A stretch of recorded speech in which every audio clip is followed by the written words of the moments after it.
Capítulo 2. El sol esplendía anémico con un color pajizo y deslavado, extendiendo sus tenues rayos que se abrían como ramas sobre la región selvática indicada en el mapa como Tinjumpavas. Ambos amigos iban siguiendo la ruta que los llevaría al puerto de Novanport desde hacía días, aunque no estaban seguros de poder interpretarlo de manera correcta, puesto que nada en el paisaje parecía cambiar y la distancia que habían recorrido era muy extensa, como si no tuviera fin. El clima seguía estando impregnado de humedad y bochorno a todas horas, a pesar de lo temprano que era. Ayesha sentía mucho calor y creía que iba a desmayarse. Por supuesto, no le comenté nada a Tommy. Hacerlo sería un símbolo de debilidad y no estaba de humor para burlas de parte de su amigo, que a veces podía ser un poco insufrible. Se concentraría en seguir adelante, paso a paso, uno a la vez. No era así como defurgaban los grandes caminos. Estaba segura que sí. Durante los días pasados no había sentido aquellos extraños poderes de hacer descender la temperatura emanada desde su interior, lo cual hubiera sido idóneo debido a las inclemencias del clima. De momento, solo era una niña triste y asustada, impulsada a cumplir una misión que nunca hubiese querido emprender.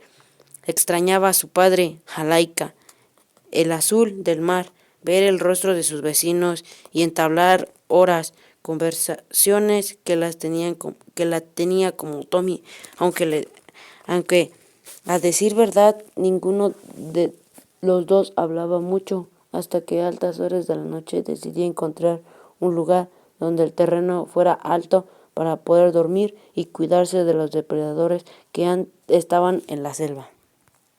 Las serpientes no las asustaban, pero quién sabe qué otro tipo de bestias los estaría esperando más adelante. Su amigo, aunque fuerte y hábil, no sería de muy buena defensa en contra de un depredador grande como un tigre o un oso, quizás algo peor. Era mucho lo que Ayesha desconocía de esa parte del mundo que recorría por primera vez. Habían sido descuidados, pero ella lo sabía, pero no tenía el valor para recriminarle a Tommy su falta de responsabilidad, siendo ese su único apoyo. Hasta ahora habían corrido con suerte, pero la niña percibía que no siempre sería así. Necesitaban extremar todas las precauciones posibles, porque los atacantes de la aldea no la habían llevado sobre sus bestias voladoras a donde tenían que ir. Después de todo, era su padre biológico quien la quería ver, no porque no había ido por ella él mismo. Todo, aunque terrible, hubiera sido mucho más fácil comparado con lo que ahora experimentaba. Encontraba ese viaje como algo innecesario. La única conclusión a la que llegó es que estaba siendo sometida a una especie de prueba para demostrar su valía. La naturaleza de sus verdaderos padres y su linaje era hasta el momento algo verdadero para ella, pero aquel era un mundo extraño y ella apenas había visto diminutos fragmentos de él. Quizás más adelante el camino fuese más fácil, lo más arduo de toda tarea era siempre el comienzo. Ayesha, ¿crees que podíamos parar un momento? Estoy agotado, escuchó decir a su amigo jadeando detrás de ella. Sin duda, ¿todavía te queda agua? Muy poca, pero estoy seguro de que no tardará en llover. Llueve mucho por aquí, dijo Tommy, pasándole el pellejo con agua a su amiga, quien bebió con avidez. Gracias, dijo Ayesha. Ahora miremos de cerca ese mapa. ¿Sí lo hemos seguido de manera correcta? Estamos en los límites de Tijumpavas. ¿No era así? El muchacho sacó de su bolsa de viaje el mapa, que para que ese entonces se había arrugado y enmohecido, y dijo frunciendo el sueño. Me parece que sí, aunque no soy muy bueno en cartografía. Hemos hecho todo lo que has dicho. ¿Te importaría echarle una mirada?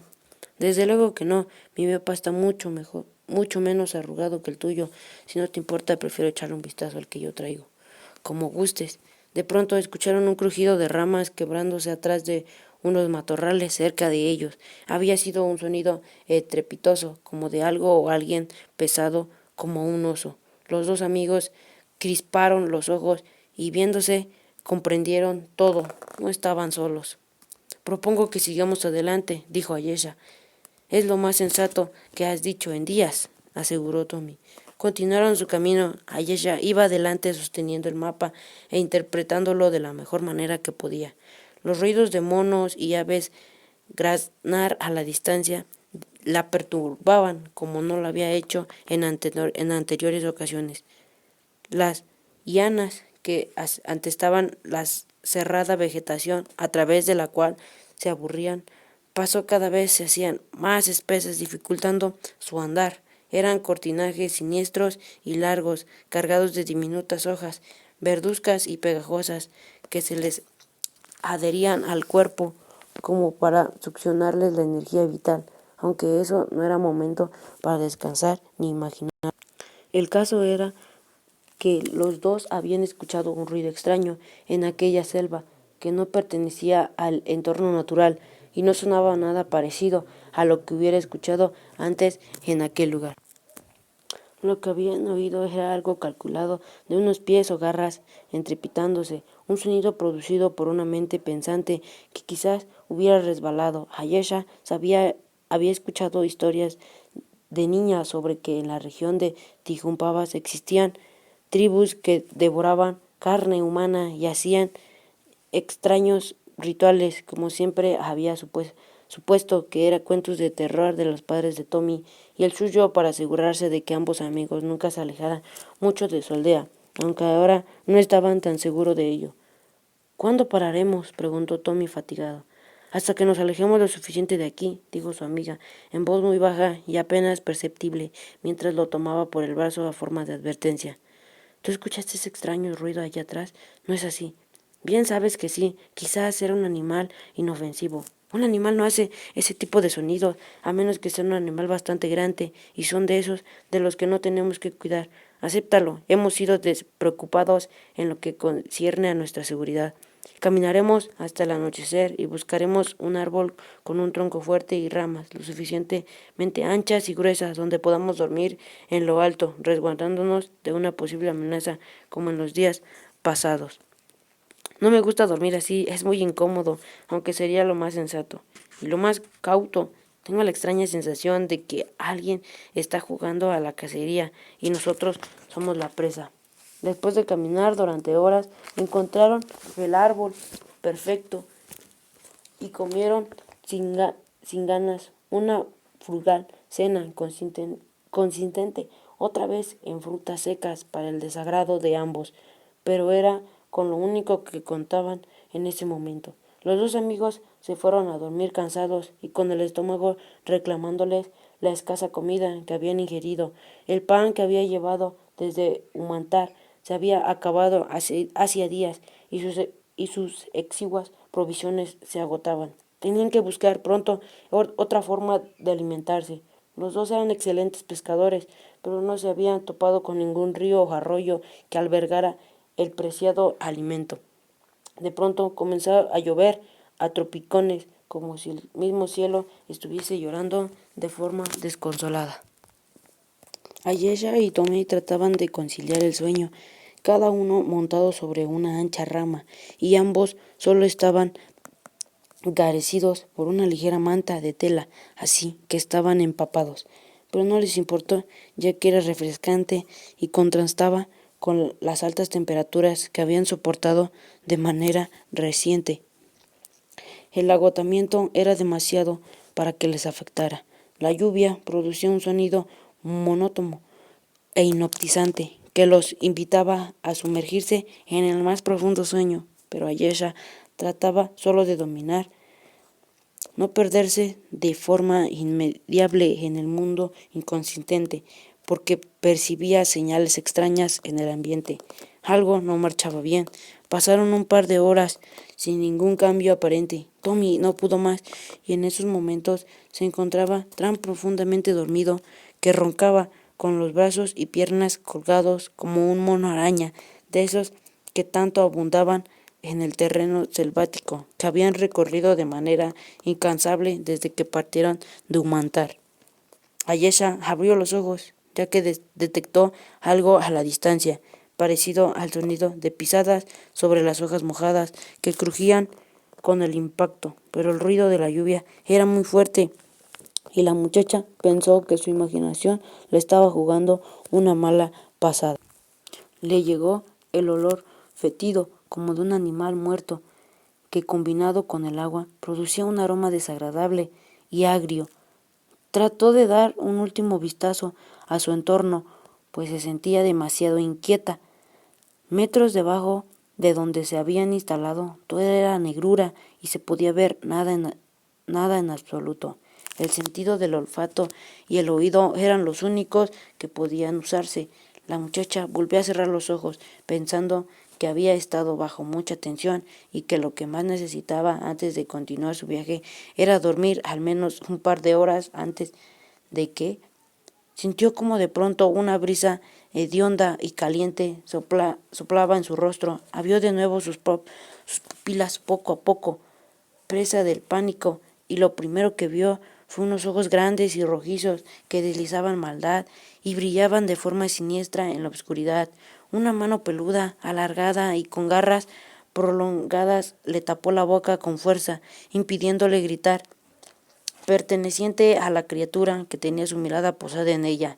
El terrible ser se llevó la mano que le quedaba libre a los labios alargados y levantó un dedo negro y esquelético, indicándole a la niña que guardara silencio. Ayesha pudo ver el rostro de su agresor, que en esos momentos estaba volteado de cabeza, colgado de una rama con sus dos largas y afiladas garras. Era una mezcla de murciélago y humano, con la piel negra y corriosa. Tenía dos orejas alargadas y puntiagudas que le nacían del cráneo, así como los dos cuernos curvos. Su cuerpo entero estaba cubierto de vello oscuro y grueso.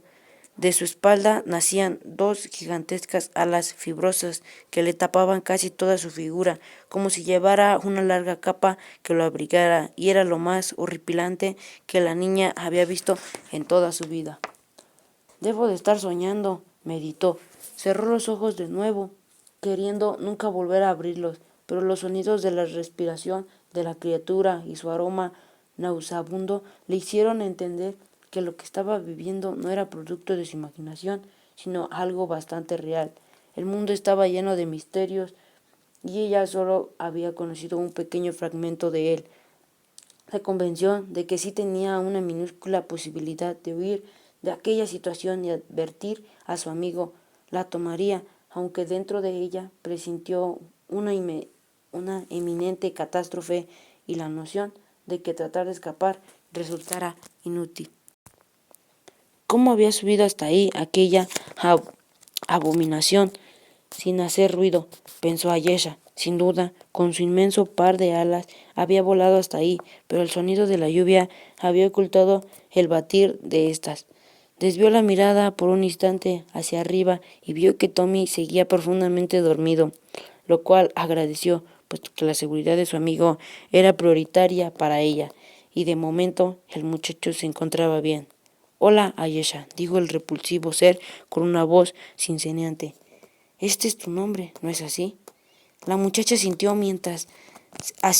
mientras trataba de gritar ante semejante horror, pero la mano que tapaba su boca en ese instante ejercía una tremenda presión sobre ella, imposibilitándola de producir algún sonido. Lágrimas con sabor a agua de mar se le escurrían por el rostro mientras trataba de no poner resistencia a su agresor, puesto que su fuerza era mucho mayor a la de ella, y cualquier forma de rebeldía a su atacante resultaría fatal. Ahora lo entendía bien. Lo mejor era tratar de conservar la calma y ver lo que esa extraña criatura quería de ellos. «Llevo siguiéndoles el rastro a ti y a tu amigo durante días», dijo la monstruosidad de manera de susurro. «Debo confesar que llevaba años sin ver humanos, repulsivos a la vista, pero deliciosos al paladar». La criatura sacó su larga y bifurcada lengua, paseándola por sus labios, a lo que Ayesha cerró los ojos tratando de no ver esa escena tan grotesca. «Nunca he creído en las casualidades. ¿Tú sí?», preguntó la criatura. Ayesha negó con la cabeza. Extraños son los tiempos que nos ha tocado vivir, justo cuando a mí fe estaba a punto de desvanecerse. Tú y tu amigo aparecen. Aquí que nosotros tres junto con mis amigos iremos a dar un paseo y después lo llevaré a un lugar especial. Mi casa, sé que les encantará. El hombre murciélago emitió con un hocico un sonido chillante y profundo que hizo que Ayesha se conmocionara y Tommy se despertara de forma brusca. El muchacho casi se cayó de la rama de la que estaba colgado, pero alcanzó a sujetarse a tiempo. Ayesha vio en el rostro de su amigo una mezcla de sorpresa, repugnancia y horror cuando sus ojos se posaron en la criatura que sujetaba a su amiga, pero también notó incredulidad, pues aquel ser era demasiado monstruoso para ser verdad. De la espesura de la selva salieron decenas de aborígenes que no eran humanos ni monos, sino una mezcla de ambos, una especie primitiva y salvaje, un eslabón perdido que ahora habitaba en un mundo caótico, que desde hacía muchos años yacía al borde de la extinción. Los aborígenes llevaban tapar rabos desgastados hechos de pieles parduzcas. Iban descalzados y sus pies eran grandes y gruesos. Algunos llevaban lanzas largas, mientras que otros llevaban puñales hechos de obsidiana. Poseían abundantes matas de pelo, y sus miradas eran pétreas y frías. El ser que sujetaba a Ayesha la tomó por los hombros como el abrazo de un amante y se elevó con ella por los aires. La niña sintió la brisa y las gotas de lluvia impactando directo sobre su rostro. Gritó lo más fuerte que pudo el nombre de su amigo y trató, sin resultado alguno, de liberarse de su captor. Desde las alturas todo se veía tan minúsculo e insignificante. Pudo ver por debajo el gran terreno selvático que había recorrido, una enorme mancha oscura que llegaba hasta donde la vista le permitía. La luna resplandecía con su hermoso halo plateado, como siempre lo había hecho, indiferente al horror que Ayesha sentía en esos momentos, donde estaba volando, llevaba en brazos por su captor. Se preguntó cuál sería el destino de su amigo mientras el hombre murciélago la sujetaba con fuerza. No pudo soportarlo más. Ayesha en esos momentos desconectó su mente y perdió el conocimiento, disolviéndose en la negrura de la mente inconsciente.